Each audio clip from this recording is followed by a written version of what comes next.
started the recording, so you're all set to go. First, good afternoon. My name is Theodore Kim, and today I'll be presenting the development of food waste fertilizer using deciduous humus to prevent bacterial infection in organic crop. Every year, more than 3,100 tons of food waste are discarded and sent to landfills. Thus, people support organic farming, which recycles these food waste into natural fertilizers. However, annually, more than 20,000 people suffer bacterial infection from these organic products. This is because organic products are especially vulnerable to harmful bacterial contamination. Harshes follow when composting food waste. Harmful bacteria such as E. coli prevail even after the composting process and endure high temperature. Also, ammonia inside these food waste emits malodor and toxicity, slowing down the composting process. Seeking an eco-friendly method to solve these problems, fallen leaves came into mind. Unlike food waste, when fallen leaves decompose into deciduous humus, they neither emit malodor nor get flabby, indicating that an anonymous substance inside these fallen leaves inhibit the harmful and putrefying bacterial growth.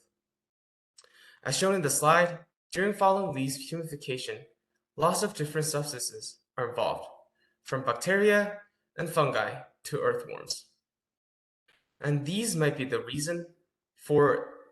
responsible for fallen leaves' inhibitory characteristics.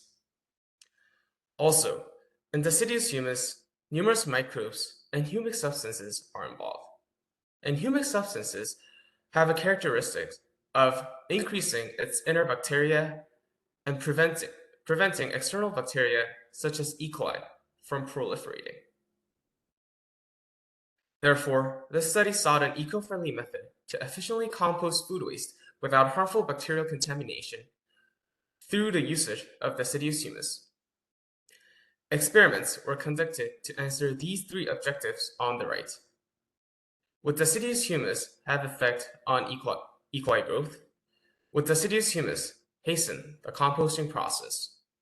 And if so, what substance inside deciduous humus would be responsible for these characteristics? Now, I'll present my method. First, deciduous humus extract were created by adding deciduous humus to distilled water and centrifuging it for 10 minutes.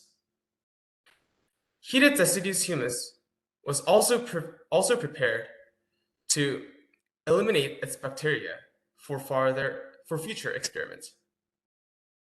Then, different bacteria were cultured in numerous ways. E. coli was measured in these three different media.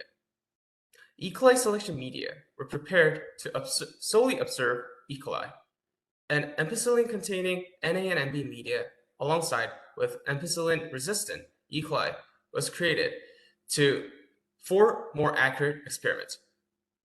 Then, deciduous humus-derived bacteria were also cultivated by culturing this unfiltered deciduous humus in Na and Mb media. For upcoming experiments, cabbage seeds grew in containers for 3 days and were administered with E. coli solution and each soil extract. Deciduous humus effect on E. coli growth in both soil and plants were also measured.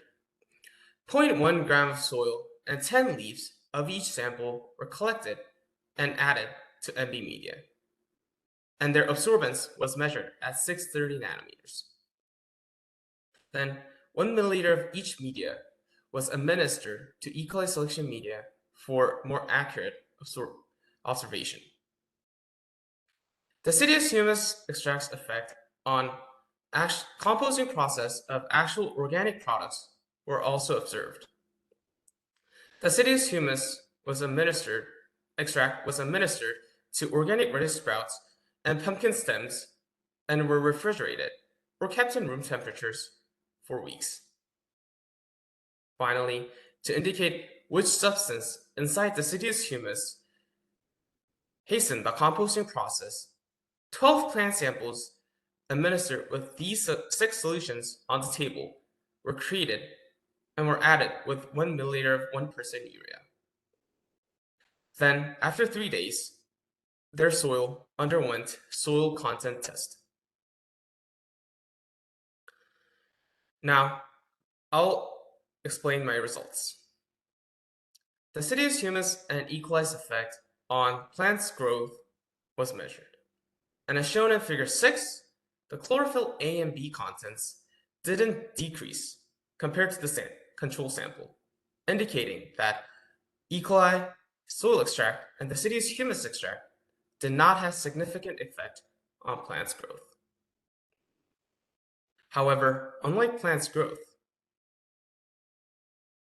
deciduous humus extract had a significant effect in E. coli growth in both plants, leaves, and soil.